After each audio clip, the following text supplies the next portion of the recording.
Hey everybody, welcome back to the Back to Bits podcast. My name is John Meadows. With me as always is D-Pad Danny. What's going on, Danny? Not much, man. How are you doing? I am doing okay. I'm very tired. I'm very slow today, and my brain doesn't want to work right, but we're going to do a podcast anyway. I hear you, man. But no. We were going to do one last week, and things just didn't work out. So I had free time this evening, so we thought we probably better get one in. If not, it was going to be another couple weeks before we did. So, Right.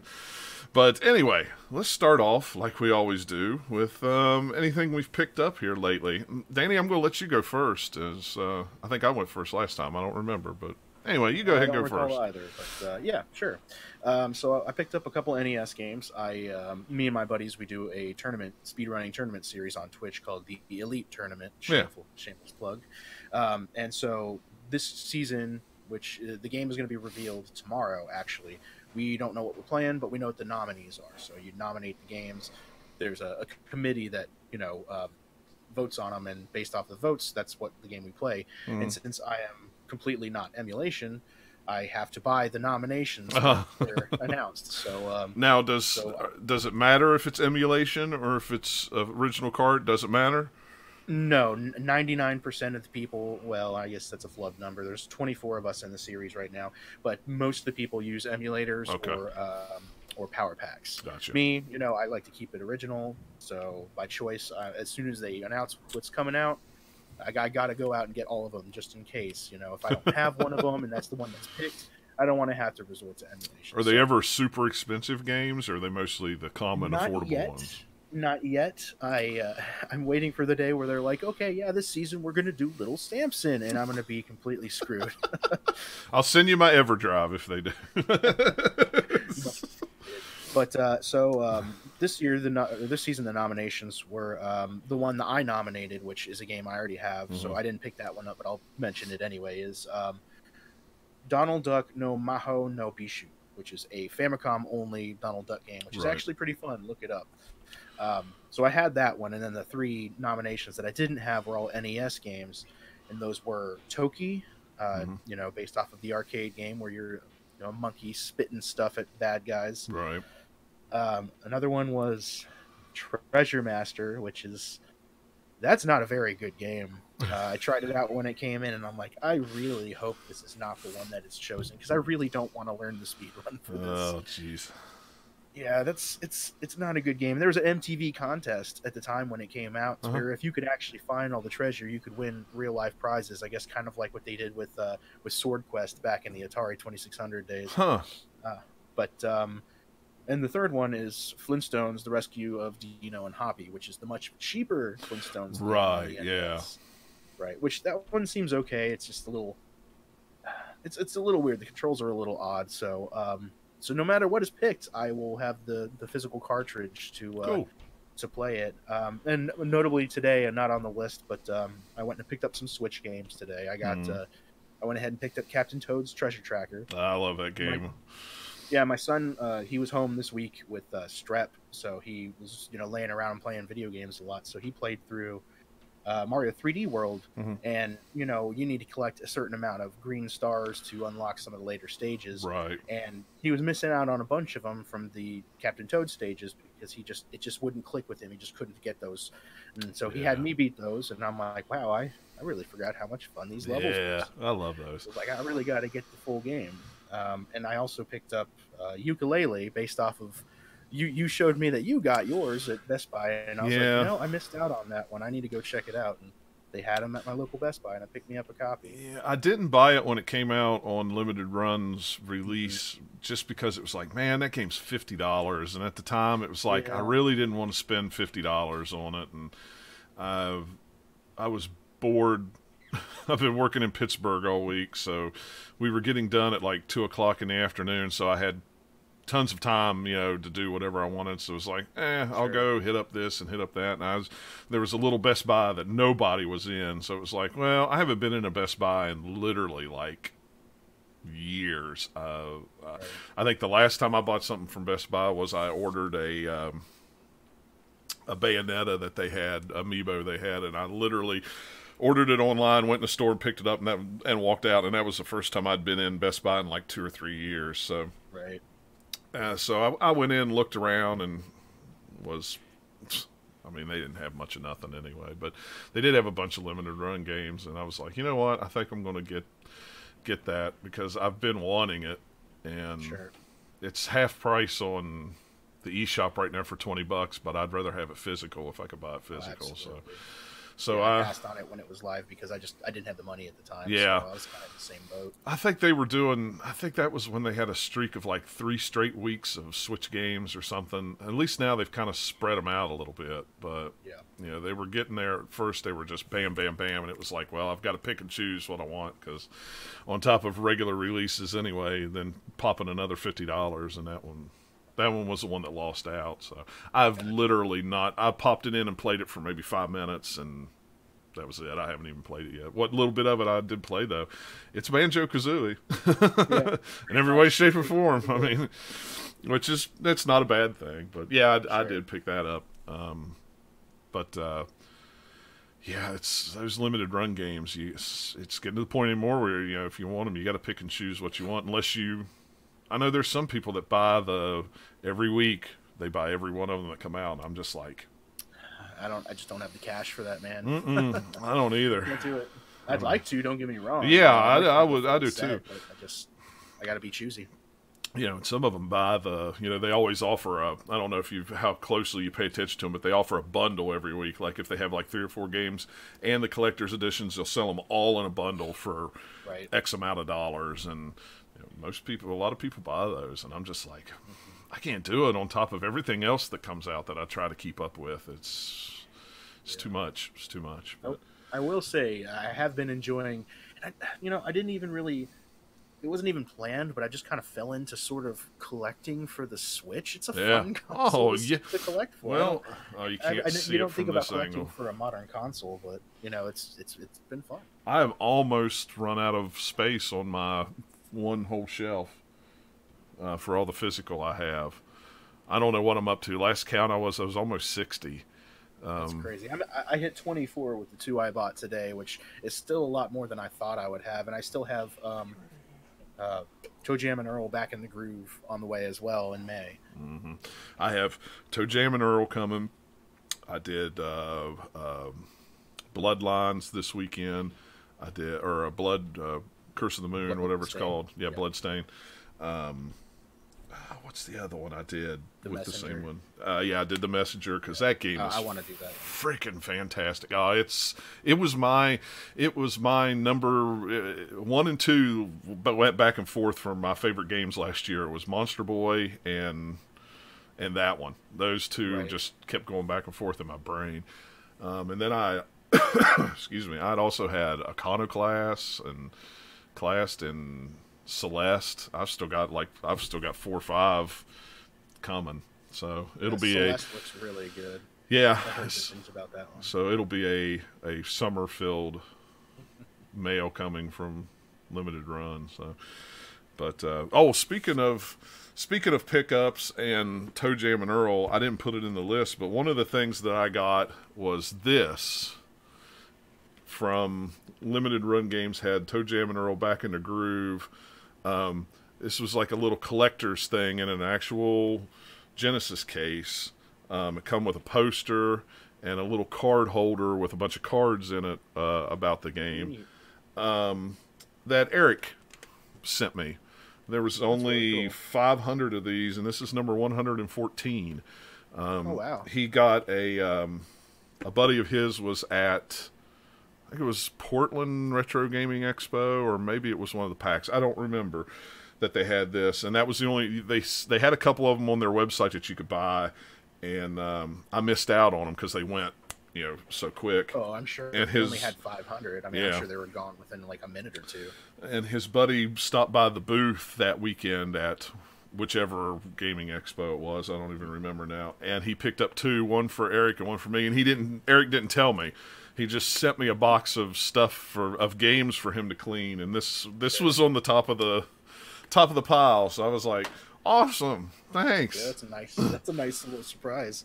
Yeah, it's really cool. I mean, all it is just a little collector's box with stuff in it, but it was very cool to put on the shelf with the other Toe Jam and Earl games that I have complete. So, so I thought, well, that's one thing I've got. And then the other thing, there's a few other games I picked up recently. I've got in a string of boxed Genesis games. I picked up Batman and Robin, Battletoads and Double Dragon, or Battletoads versus Double Dragon, whatever it's called. I don't think it's versus. I think it's but I think it's and I think it has the subtitle of The Ultimate Team. Yeah, or something like that.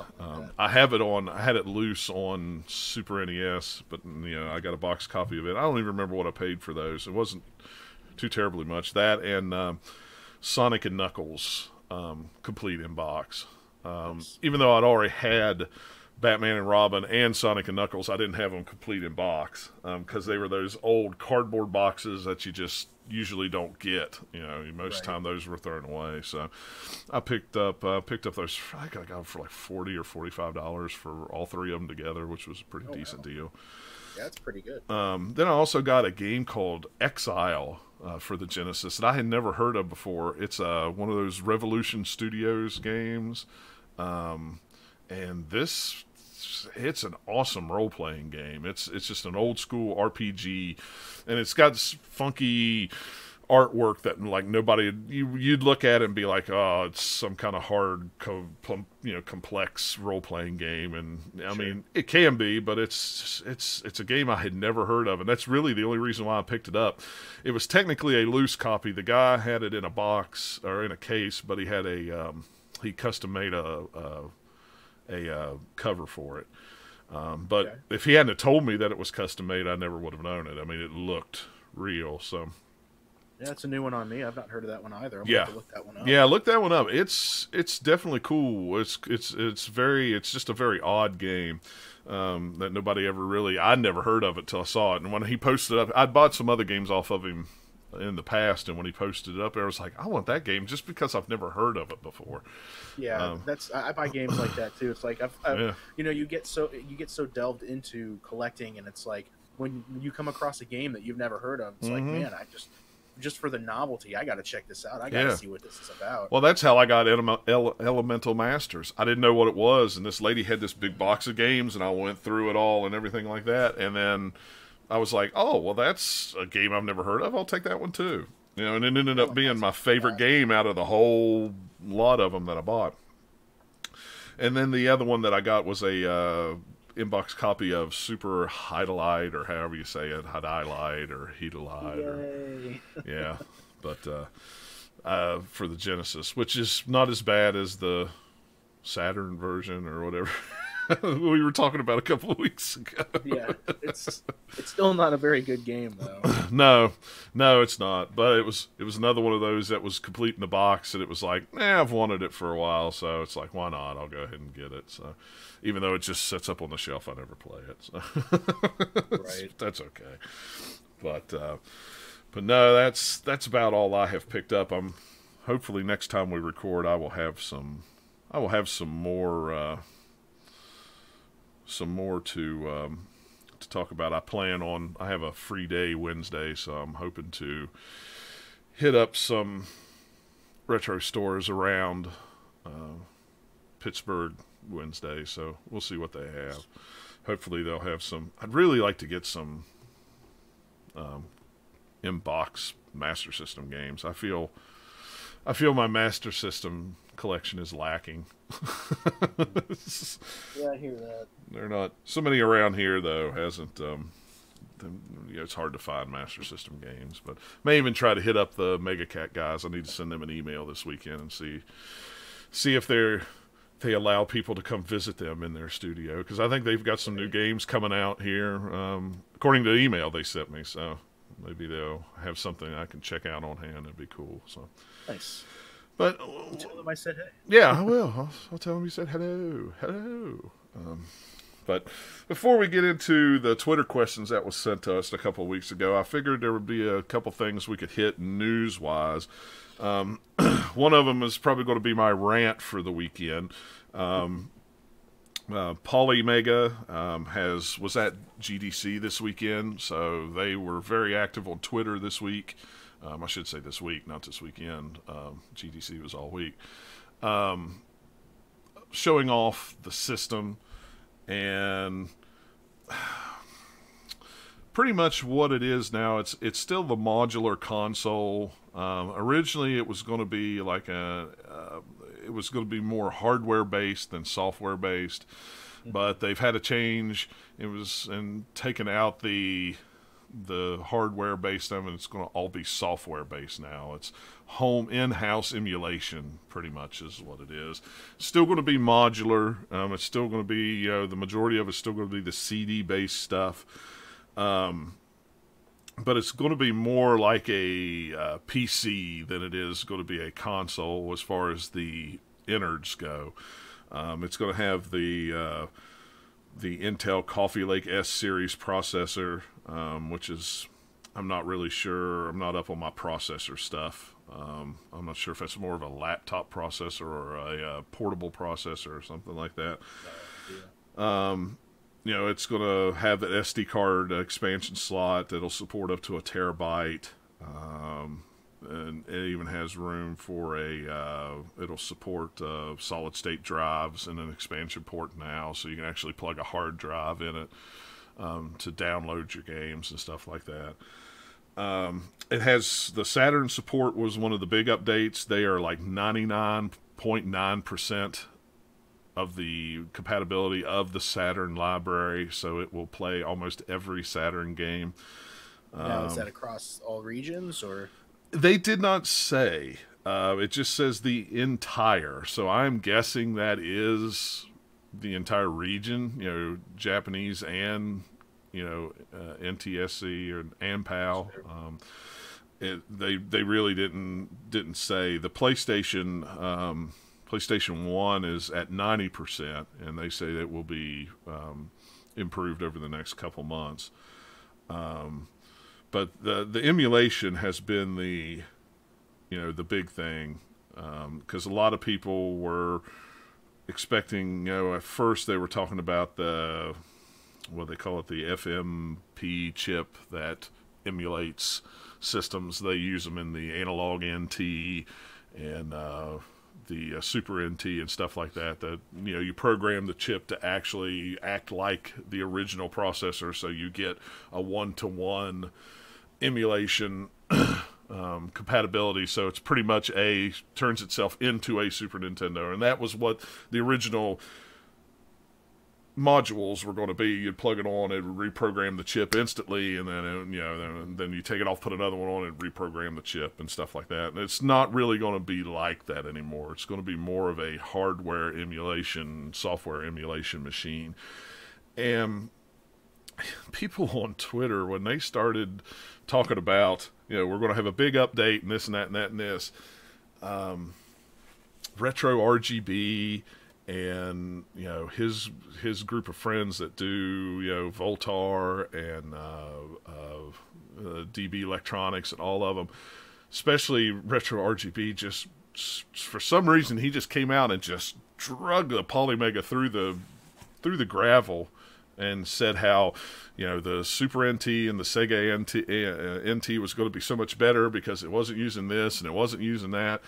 And so, of course, Polymega came back and defended themselves on social media. And then everybody was like, how dare they say this and that, because they're nothing but vaporware and they have nothing to show, and this and that and that and this. And it was just like everybody just dogpiled on them. I mean, people were even upset that they were not following anybody on Twitter. They had like 5,000 followers, but they were not following anybody on Twitter. So they were just elitists, and they didn't care about anybody but themselves, and this and that and that and this. And I'm like, for people who were so excited about this system, just because one person who is a face in the retro gaming and modding community says something, sure.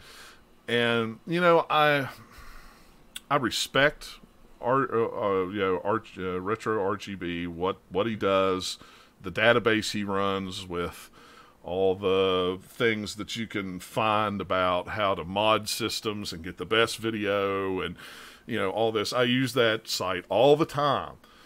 But man, he comes out on Twitter, and if it's somebody or something that he doesn't agree with, he seems to think he has the right to just say whatever he wants to him, and then gets mad when the other people come back in retaliation to what he says. I don't know. Yeah, I don't know how you're going to try to rabble rouse people and then succeed, and everyone just take this one person's word as like, well, this is the way it is, and oh, shame on them for defending themselves. They should just sit back and take it. Like, that's not any way to be. I don't know. Like, you don't know.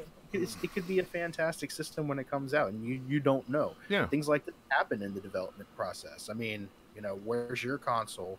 I mean, I know Retro RGB does a lot of stuff, but like all the other people jumping on board, like, could you do any better? Like, yeah, I mean, I don't know.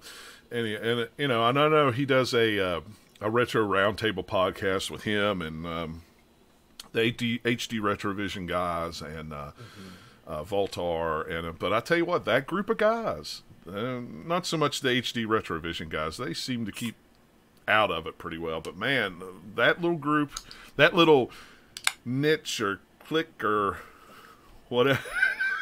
It's all right. You can open the beer. It's fine. Or the pop or whatever it is. Beer. Yeah. So, whatever you want to call it, click. That's what I like to call it. That little click of people. Mm-hmm. My gosh. I mean, if it's something that they don't believe in or they don't, defend or something, and I just started, when you're laying in a hotel room, you have nothing better to do. You just start reading the feed, and it was just nothing but a feed of hate. And it was like, it's like Retro RGB ran in, started a fire, and then ran out. He didn't. I don't know. Well, I mean, that's kind of unfortunately how the internet is. I mean, especially in today's day and time, all it takes is, again, one person to rabble rouse, and it just turns extremely toxic extremely quickly. And people, like a lot of these people that are probably getting all up in arms about it, probably didn't even look into the news. They just said, "Oh, well, this is what he says. I disagree too because I follow what he does." Right? Like, come on, like, have your own mind. Think about these things logically, and if you don't like it, then don't buy it. Don't back it. Don't support it with financial money. Don't post about it. But you don't need to drag it through the mud and just say how trash it is. And I don't understand that. I don't either. And that's the thing is those guys made $600,000 in no time making pre-orders on those things. And yeah, it's been almost a year, and we haven't seen the system yet. But they had to scrap it, and it wasn't working the way they wanted it to work. So they had to literally make emulators in-house for every system, 15 systems. That's something that doesn't happen overnight when you're a small team of people. And, I understand that people, want to use, some kind of hardware or near original hardware or something like that. Then go out and buy a Genesis or a Master System or something. Nobody's forcing this down your throat. Right. But, at the same time, to have an all-in-one system that I can play TurboGrafx 16 CD games, PC Engine, Saturn, and not own a Saturn, that appeals to some people because some people just don't want all the systems. Of course, then you have other people who buy every new retro game system that comes out because they have to have it to try it out. I know the Sega or whatever they call it, the Mega NT should be getting in people's hands this week, customers' hands. A lot of people have the preview review units have already went out. And what, if you want to spend $189 on a system like that, great. Go for it. Yeah, I mean, me personally, I'm perfectly happy with playing with my original consoles, with my HD Retrovision cables and my RetroTink or my PVMs or whatever. But, I don't go online and start bashing people because they want to use the latest and greatest thing. But, if you've got the money to buy it, go buy it. I mean, if you don't like it, then don't. I mean... We saw kind of the similar thing when the Retron 5 came out. Yeah. People were like, oh, well, it's emulators. And, I mean, there was some dicey legal stuff about them. using emulators that they weren't really Right. Yeah. licensed, and they didn't really. But that's that's neither here nor there. But there's a lot of people that are like, oh, it uses emulators. It's stupid. Like, who cares? Then don't buy it. Yeah. Like, it doesn't appeal to me personally, but that doesn't mean I'm gonna call it a piece of crap, because that might be somebody's cup of tea. It might work for you. Yeah. You know? And then, and I bought one and I used it for a little while. I still have one. I don't use it very often, but I have one. And really the only reason I keep it is because I can play Game Gear games on the TV until my Game Gear gets fixed with TV out. And then I can play imports with translation patches on it without having to translate the cartridge or anything like that. Which Voltar is supposed to be having something come out. I don't know if you've seen any of the things that I've retweeted on Twitter, but there's like, how you could pull the chip off the PCB and reprogram them and stick new chips on. Well, a lot of people are saying that, that's bad because you're destroying cartridges and this and that and that and this. And I could see their point of view. Well, he's come up with a system that actually plugs on the back where the pins come out of the PVC board and bypasses that board, and all you do is program that board, solder it on, and boom, you've got a translation patch. And you can unsolder it, take it off, and your cartridge is still intact with all original stuff.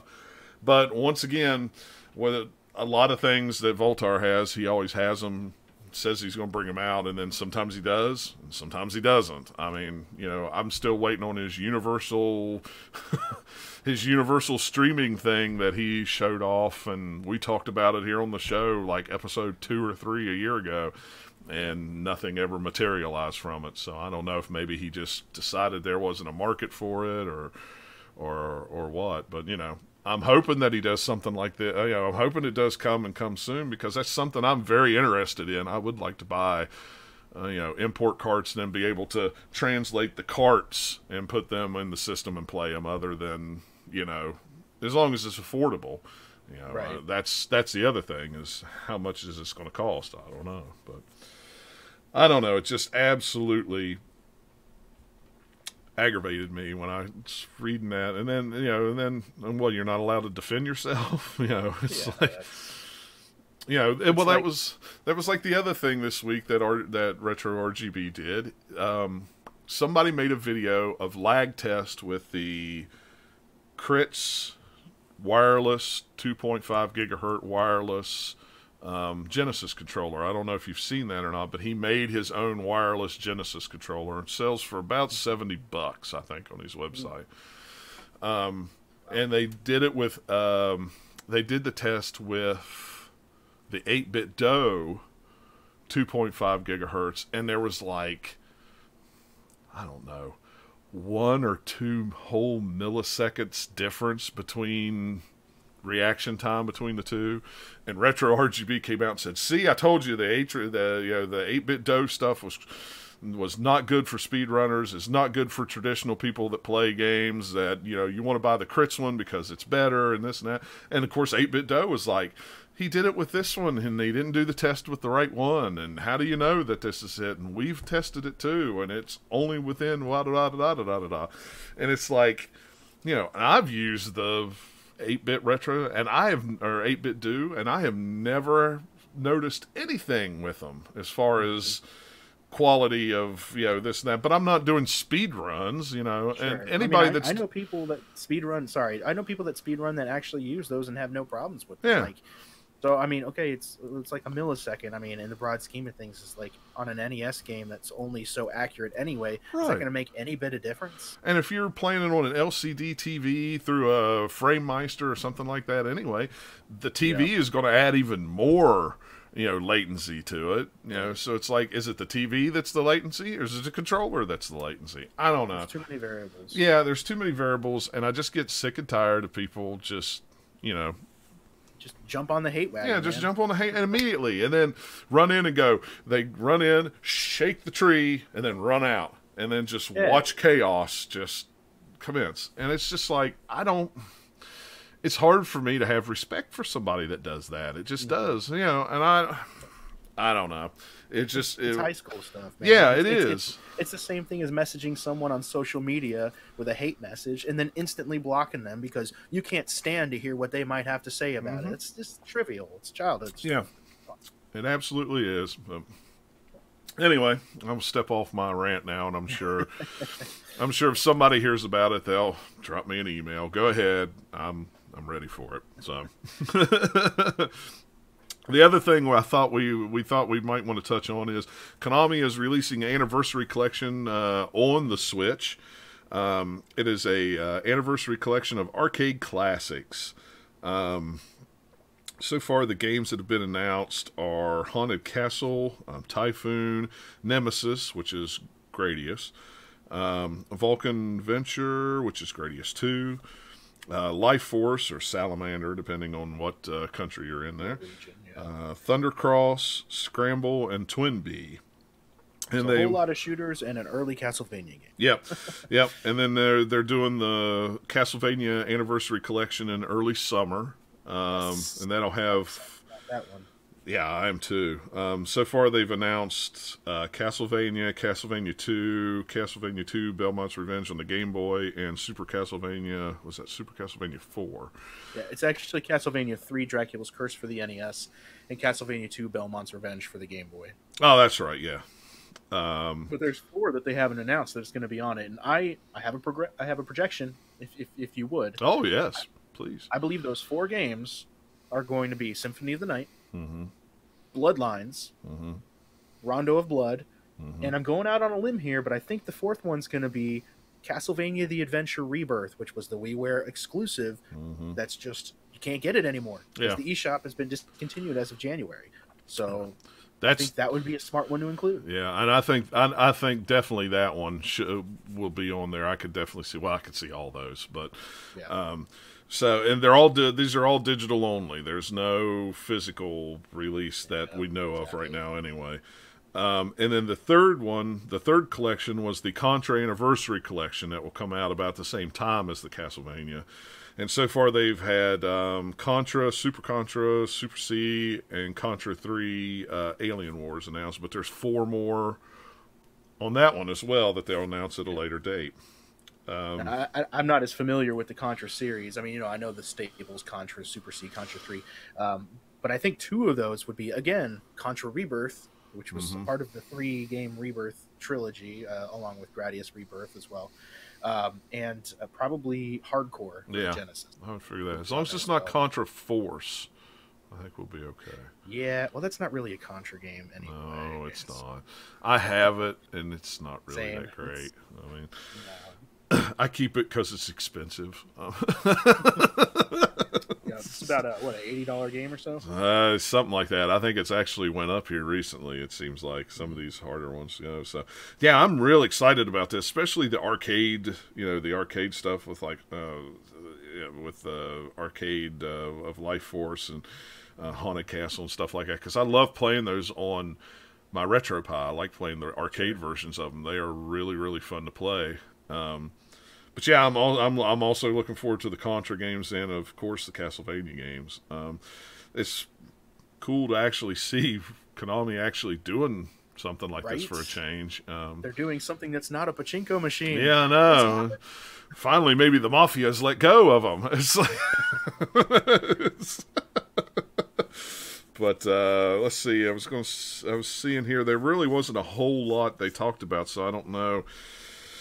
At least according to this article, I was wanting to see if there was this or that. I knew there was going to be a lot of there's going to be ebooks packed with each title with behind the scenes stuff. I saw a lot of the pictures. There's going to be like music behind the scenes and creating behind the scenes. So there's going to be a lot of artwork, and I saw early manuscript of some of the music for the games and stuff like that. So it looks like there's going to be a lot of cool behind the scenes stuff, kind of like what Digital Eclipse did with the Genesis collection and what was the other collection that they did not long? The S&K collection. If you don't have that on the Switch or the PS4, definitely pick that one up. That is awesome, just for the museum sections alone. And if you're not a big fan of the game, just the behind the scenes and the extra stuff that they have on that game is just absolutely tremendous.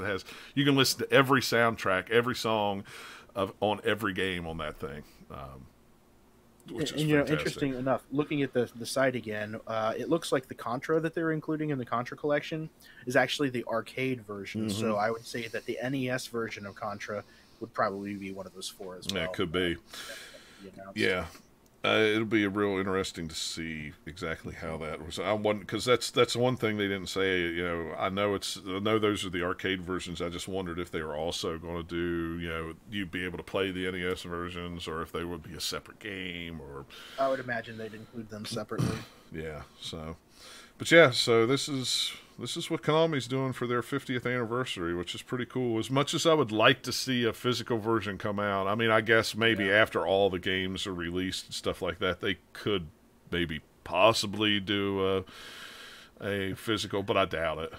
Like an ultimate 50th anniversary collection.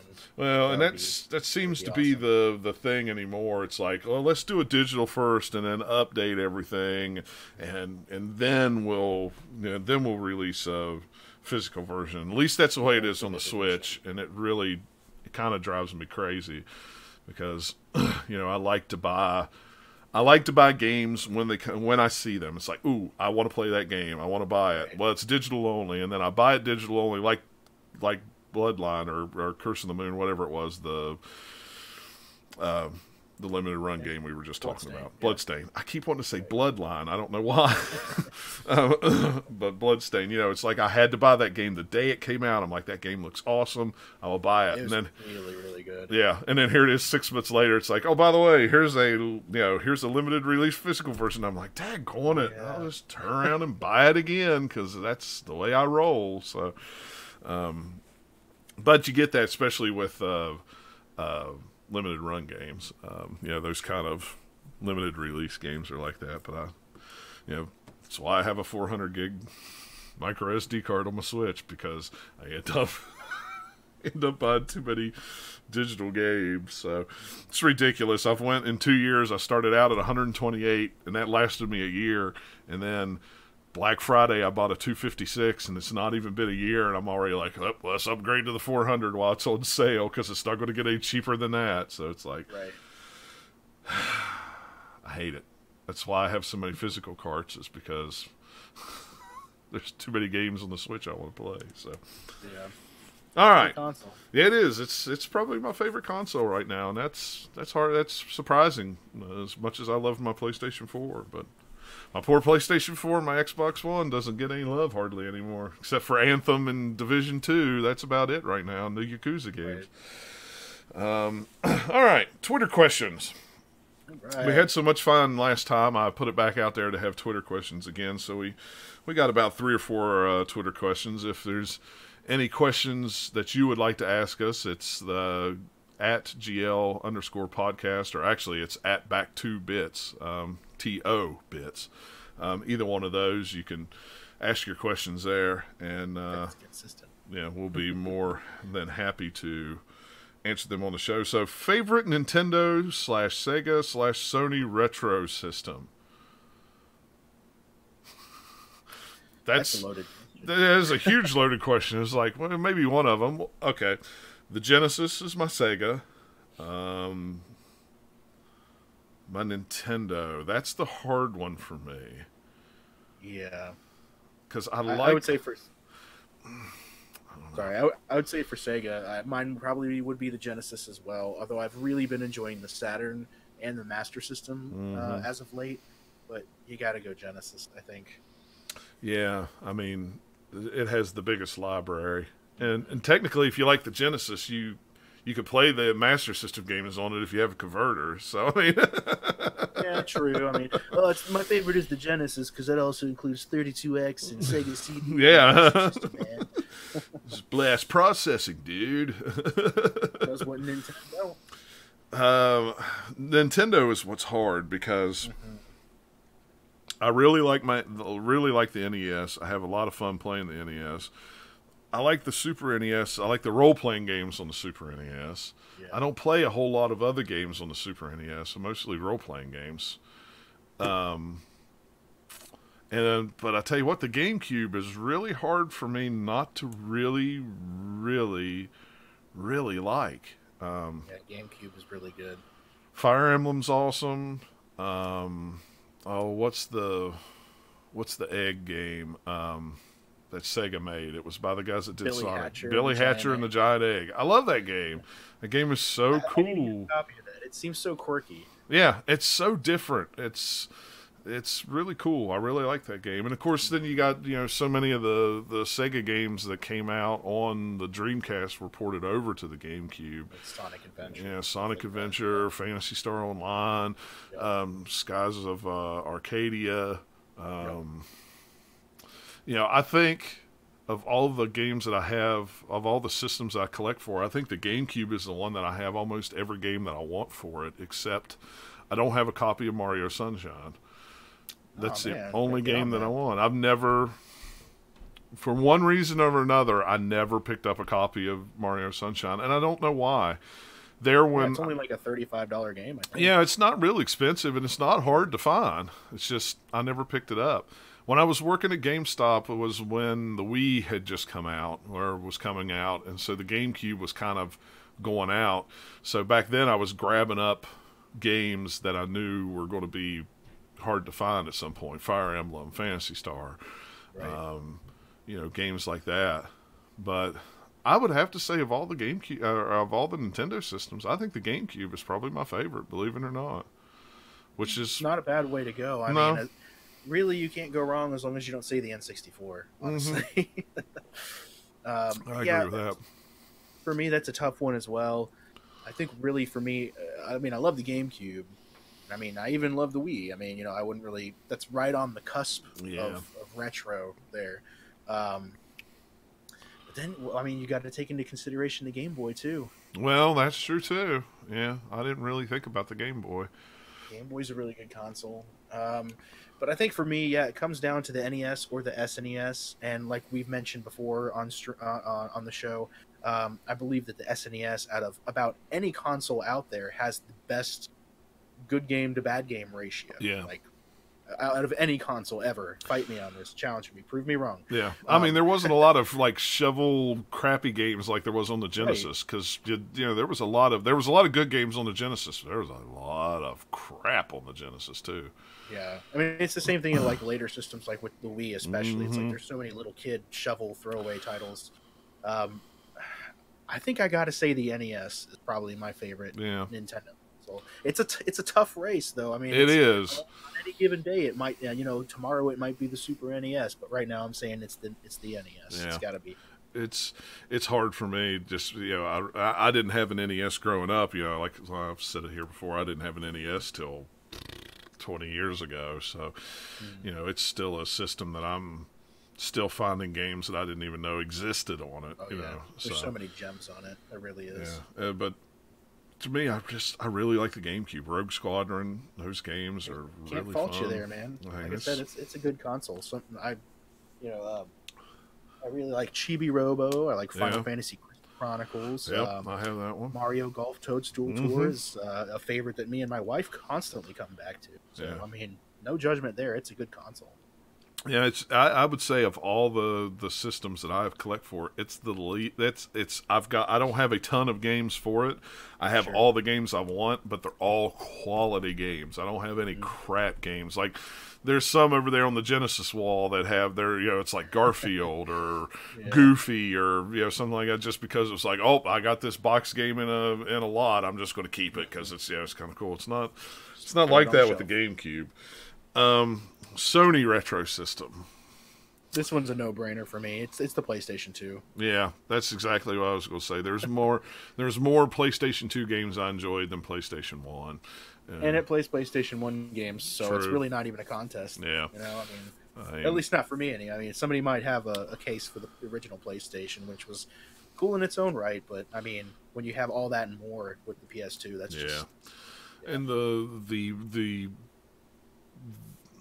the step up that the PlayStation 2 was over the PlayStation 1 with the game quality, that system is a Japanese RPG powerhouse. I mean, there are so many. Yeah. I would say of all the game systems I have, the PlayStation 2 is what I have the most Japanese RPGs on, and I could probably live out the rest of my life playing those RPGs and still never finish all of them.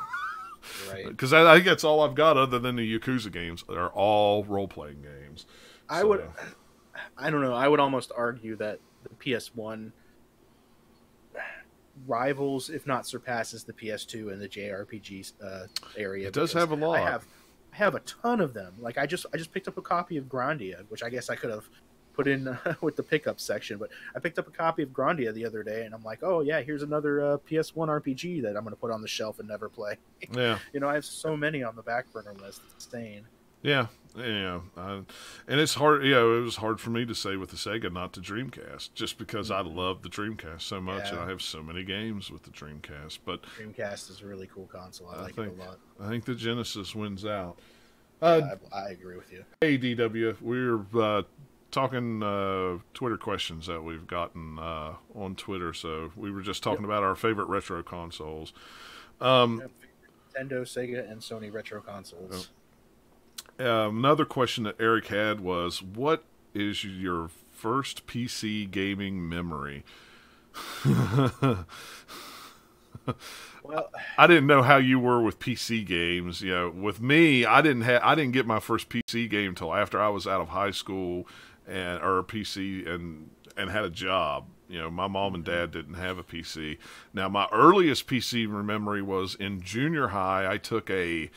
I don't remember if it was I know in high school I took a programming class where I played or did programming on an IBM in DOS. Sure. But in junior high, it may have been computer math or something like that. I don't remember, but we did everything on Apple IIs. And I remember we got to play a lot of games when we got done doing whatever we were doing. I remember playing Oregon Trail a lot on the old Apple II. Oh yeah. Classic. Yeah, but I remember, you know, we didn't do a whole lot of gaming in the PC programming class. I took that in my junior year in high school, which was 1992-93, and it was all DOS based on an IBM 256. And, you know, the whole thing in the class was you had to do some kind of program. So that was the whole year. That was what your grade was based on, or whole 9 weeks, because it was a block class. So you had a whole 9 weeks to design whatever you wanted to, and then that was your grade. And I remember taking that class thinking I know so much about computer programming and this and that. And then I got to college, and everything was Windows. Yeah. Windows. It all changed, man. Yeah, it was like Windows NT or whatever the first Windows was, Windows 1.1 or something like that. 3.0. 3.0. Yeah, and it was like, I don't know what any of this is. You know, it's like, I've never seen a computer with Windows. What is Windows? Right. Where do you type this stuff? Yeah.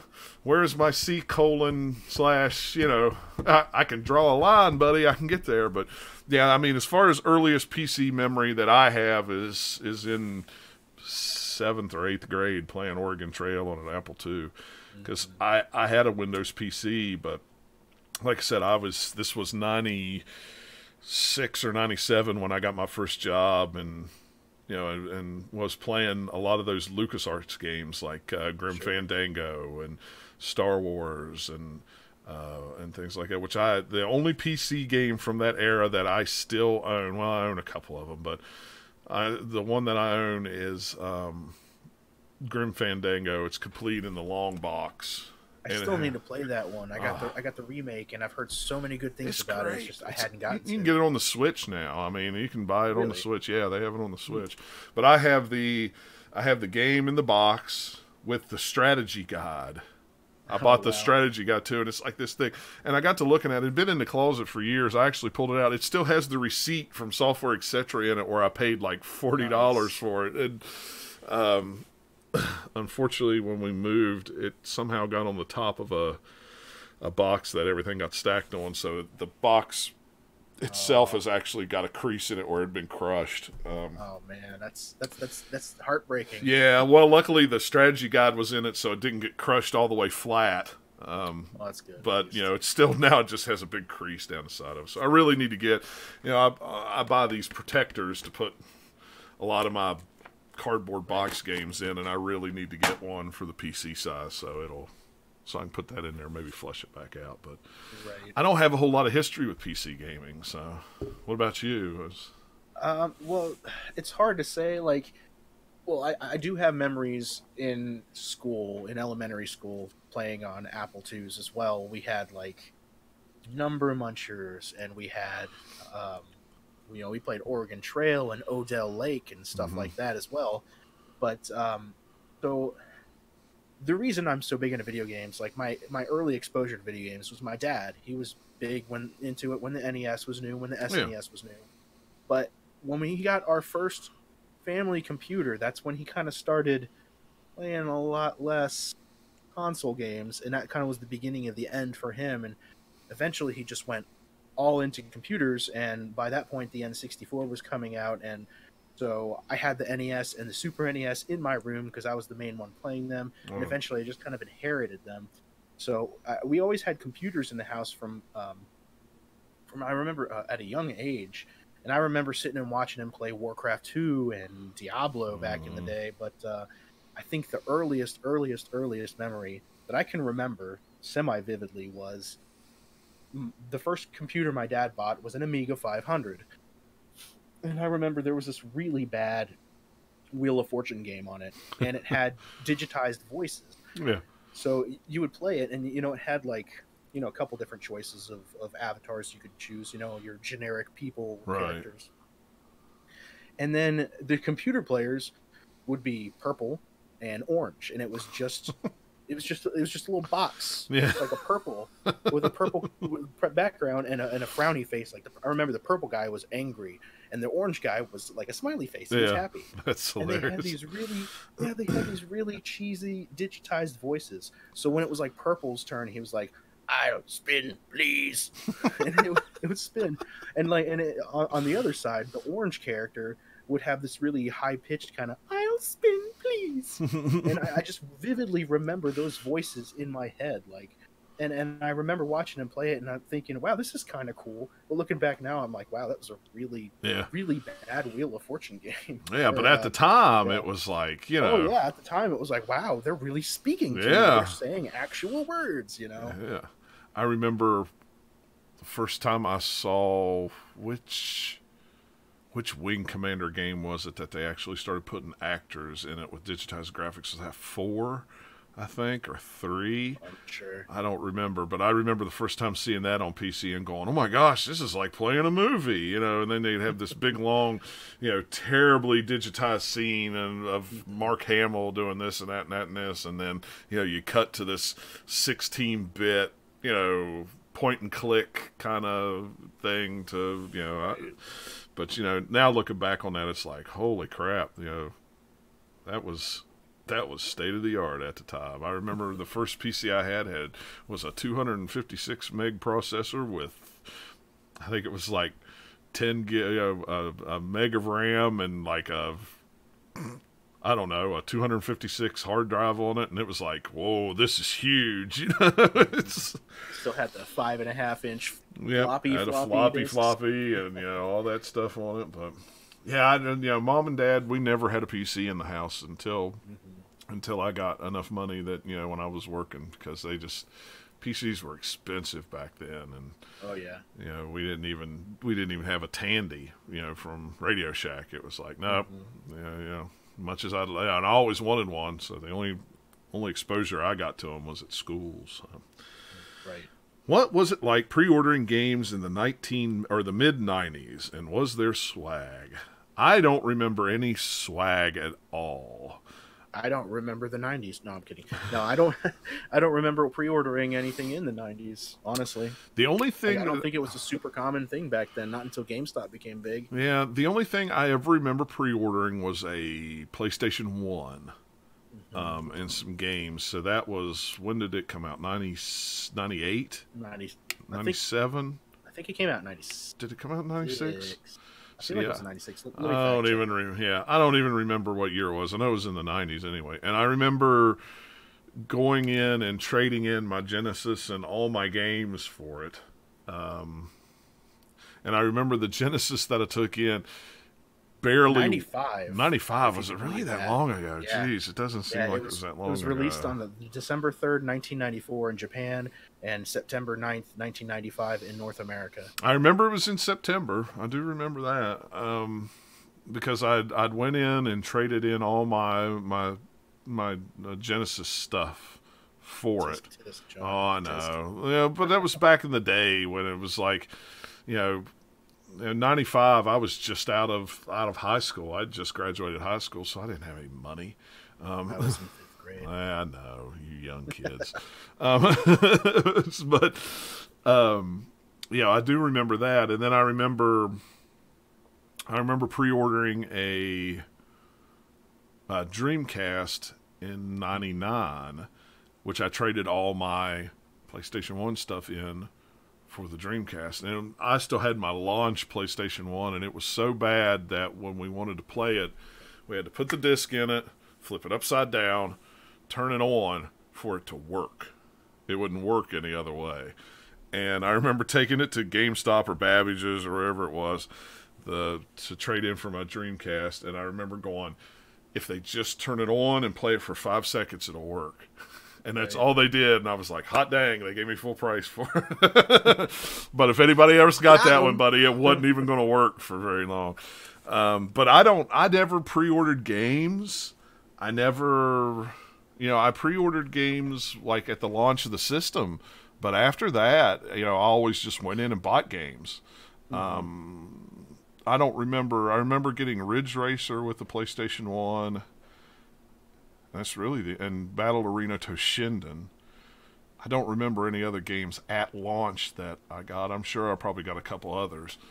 But with the Dreamcast, I remember I got Sonic Adventure. I pre-ordered it. I pre-ordered Soul Calibur. I pre-ordered, maybe it was Resident Evil Code Veronica. I remember pre-ordering like 5 or 6 games for that one.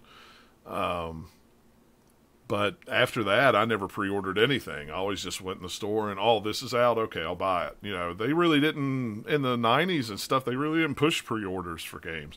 They did for... I don't think it was a huge thing until later on when GameStop became a big corporate entity, and they were like, hey, you can totally do this here, and they started using it as an advertising point. I think that's when it really started becoming more in the public eye, because a lot of people probably weren't even aware it was a thing. Yeah, I don't remember any of that. I remember pre-ordering some PS2 games and getting like a watch or something like that for some Capcom game. I don't even remember what Capcom game it was, but that was like PlayStation 2. Sure. So that was earlier in the pre-order this game and trade in and get bonuses and stuff like that. I mean, early 2000s. Yeah, I mean the only reason that we did systems like the PlayStation 1 and the the Dreamcast was because they were such big consoles at the time, and you pre-ordered them or you didn't get one right at launch. Right. PlayStation 2 was the same way, but I don't think even the mid '90s it was anything like that. They may have not even took pre-orders on games. It may have just been systems as far as I can remember. I don't know. I was 18, 19 at that time. I don't remember much. Right. So now, swag in the early 2000s. Oh yeah. For pre-ordering games. I mean, I worked at GameStop in, I want to say, 2002, 2003, and we always had pre-order bonuses. I mean, and they still do, but now you see a lot of digital crap. Yeah, it's get not this like special it used map to be. pack or this skin. But man, I remember they used to send us more than what we would get for pre-orders. So we would have a big cardboard box full of like T-shirts. Yep. Comic books and art books and all sorts of stuff. I mean, and they would just give it away. I'd go in there and they'd be like, "Hey, if you want anything from the box, grab it." I got like some Mega Man shirts, Zelda shirt. I got a little Mega Man bobble clock. I remember I got a Beautiful Joe bobblehead.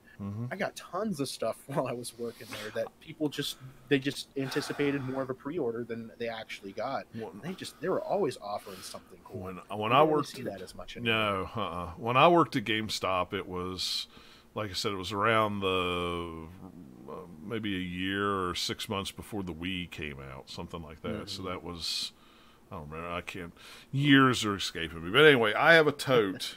It's about this wide and about that tall, full of nothing but swag from my years at working at GameStop. I have art books from all kinds of games. I have a stack of art books that thick. I have T-shirts that are way too small for me. At one point, I had Harvest Moon stuffed animals. That every Harvest Moon game that came out, they had a stuffed animal that was on the cover of that game, and that was one of the pre-order bonuses. I ended up selling those not too long ago because somebody was looking for Harvest Moon swag, and I had like 7 or 8 of them, and they were still in the bags. I never took them out. I have a Mirror's Edge satchel, like what she carries in the game. It's a full-size satchel. That was a pre-order bonus. I remember that was a big thing when it came out because it's like, yeah, everybody wanted that. I still have a messenger bag from the release of The Hobbit. Yeah. It says The Hobbit on the side. It's a really nice bag, other than the fact that it says The Hobbit on the side. Right, yeah. Well, it's like this one's big and yellow, and the only thing that differentiates it from being a video game is it has the Mirror's Edge logo on it. So, unless somebody played the game, they wouldn't know what in the world that was anyway. But I have tons of stuff like that. Bobbleheads for Destroy All Humans. I've got 2 or 3 bobbleheads from when they released those games. And it's just all in a box. But they didn't, they really didn't do swag like that back. That was a in the mid-90s, it was nothing like that. Now they really don't have a lot of swag. And there was a time there in the middle, that was the biggest gimmick to get you to come in and pre-order something was you have some kind of swag. You have some kind of... I mean, you had that to come in and say, that'll make me... And again, like it said, now it's all skins and map packs and extra downloadable content. It's like, it's all digital. It's not fun. Right. Some people may like that, but that's really just... I mean, we can go in a whole other tangent about this, but that's really just speaking to your Fortnite, your Call of Duty type players that only play one type of game. Like, that's not power to the players. Yeah. I'm more, I used to be big into collector's editions, and I don't even pre-order. Very rarely do I get collector's editions anymore. I did get a couple last year. I got Yakuza 6. That's a given. Yeah, I mean that one I had to get. Valkyria Chronicles, because I had to have that one too, because I had to have this tank. I had to have this. This was very important to me. It was, and this year I got I think I've only got one collector's edition pre-ordered. I actually got a pre-order in for the Fire Emblem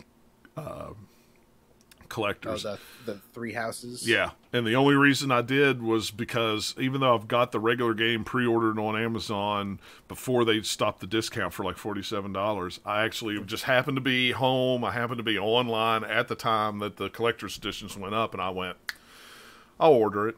Just because those sell out quick, and you never, ever, ever get to see those again because people love their Fire Emblem collector's edition. So that's the one I'm going to get. So, but yeah, there was pre-ordering in the 90s was, I'm almost positive it was just the systems and maybe a few of the launch games. And after that, I'm pretty sure it wasn't, they didn't do it for a while. What was Funko Land like? Funko Land was great. I mean, it was like GameStop, but with retro games and without all the crap. You could play them on the consoles right there in the store to check them out before you bought them. Yep. You could just walk right up and say, "I'd like to play this," and sometimes they had them right there in the play. Depending on how big the place was, I know there were some Funko Lands that they actually had like a room you could go into, and they had all the consoles set up. And then some of them had them just right out on the counter, so you could just walk up and play them. I worked at Funko Land shortly after GameStop bought them. They were still Funko Land, but GameStop actually owned them, and they had they had lots of retro games, and I remember when they sold them all for next to nothing when GameStop bought them. I enjoyed Funko Land. It was more like a mom and pop shop, is what it felt to me like, anyway. Yeah. I don't have a lot of experiences with Funko Land. So, when I was younger, my dad was in the military, so we lived in Japan for 3 years, and then we lived in Hawaii for 3 years, and we didn't Hmm. have those in either place, Right. obviously. But then when we moved back to the States, I was 13, so there was still some Funko Lands out there, but I Hmm. think this was mid merger, mid buyout, and this was probably, I want to say 97, 98 ish. So Yeah. there were still some around, and I remember going into one and just seeing all the different colored Funko Land sleeves holding all the games and all the bins and boxes full of Hmm. games. And it was just wall to wall. And I'm like, wow, this is really cool. I remember a lot of these games from when I was a little bit younger. And yeah, they had the TV set up, but it wasn't on like the counter. In this particular one, it was like wall to wall shelving. And in between the shelving, there'd be like a station with like an Hmm. NES set up. And then there'd be like Super NES games wall to wall, and then there would be like a station with a Super Nintendo set up to a TV. So you didn't even have to ask anybody. You just grab a game off the shelf, Right. pop it on in, and check it out, play it for a little while. And I don't remember. I'm pretty sure I bought like one or two games because at the time I was starting to get interested in more retro stuff that I hadn't really gotten a chance to play as much, and ones that I remember owning that we didn't own anymore. And I remember buying. I think I bought like two games or something like that, and that's the only time I ever remember going to a Funko Land. But I remember just being taken back and being like, "Wow, Hmm. this place is really cool." But at that age, it's not like I could just hop in the car and drive myself over Right. there. I was up to the discretion on when my parents happened to be in that area. So. Um, the But it's a shame. I mean, you have local mom and pop stores, but you don't have anything like right. Funko Land anymore. And Yeah. once GameStop really bottomed out, pulled that corporate machine lever, Yeah. it was all downhill from there on that side. I remember the first one that I saw was in the mid 90s or late 90s. We were up in Columbus, Ohio, and they had them up there. And, they had the walls with the Super NES, the NES, stuff like that. They actually had a big enough store where there was another room that you could go into Right. and had all the consoles set up because you could just sit back there and play games all day if they Oh had yeah. let you. Um, but the games or the Funko Land that I worked at was actually in Greensboro, Oh yeah. over where where Target's at off of Wendover. In that Yep. plaza there was a college. There's a college sports shop that sells memorabilia and stuff like that. And then on the other side, there used to be Funko Land, and then on the other side of that, there was a Christian bookstore or something like that. I think Okay. they're all still there except the GameStop is now moved to the building behind because they have, or the behind them because they can have a bigger spot. But that used to Sure. be a Funko Land. That was where I first worked at. First retail was there at that Funko Land. But yeah, I mean, it was a different time. There was Funko Land, there was Sulfur Etc., there was Electronic Boutique, there was Yep. Babbage's, and there was GameStop, and And then they all they got all absorbed. became GameStop, which is why you have 5 GameStops on the same corner because they were all a different store at the time, and a lot of them haven't closed up yet. That's why Greensboro has like 17 video game stores, and they're all GameStop. Um, Yep. And now they all sell memorabilia more so than video yeah, games. now So they it's sell more hilarious. toys and stuff because that's how they're The staying market. afloat. So, Hmm. which I hear there's a new CEO taking over GameStop, and things are going to change again. So we'll Ooh. see what that holds for the future of GameStop. I don't know, but it might be interesting to see. But well, thanks for your questions. Like I said, you can leave them Absolutely, to we us on enjoy that. Twitter. Yeah, we always like talking about things like that. You can follow us on Twitter. I'm JC Meadows 94. D-Pad Danny is at D-Pad Danny. Um, Anything going on Twitch this week, Danny, for you? No, I've been doing a playthrough of some Bioshock Infinite, which is one of the more Yeah, modern games that I've played on my channel. I'm really enjoying it, and I'll be continuing that on Monday. I love that And soundtrack.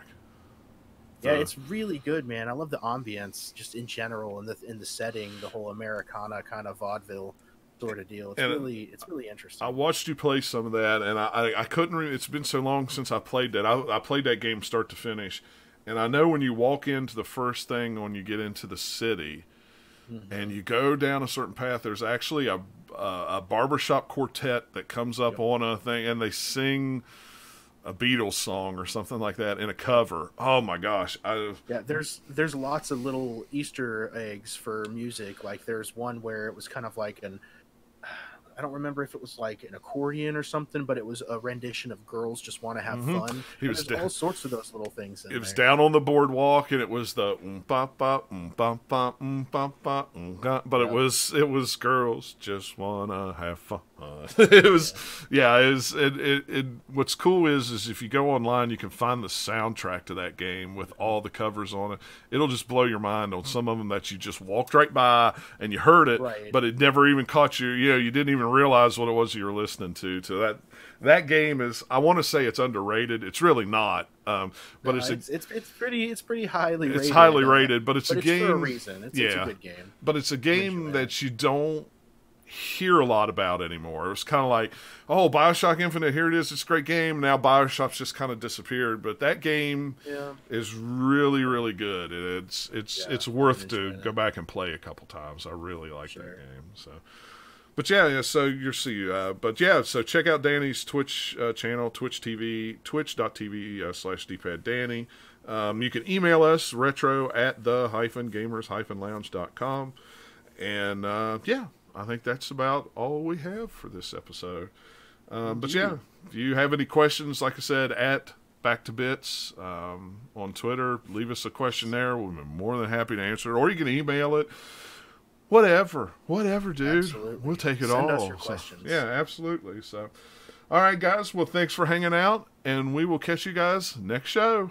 See ya. Take it easy.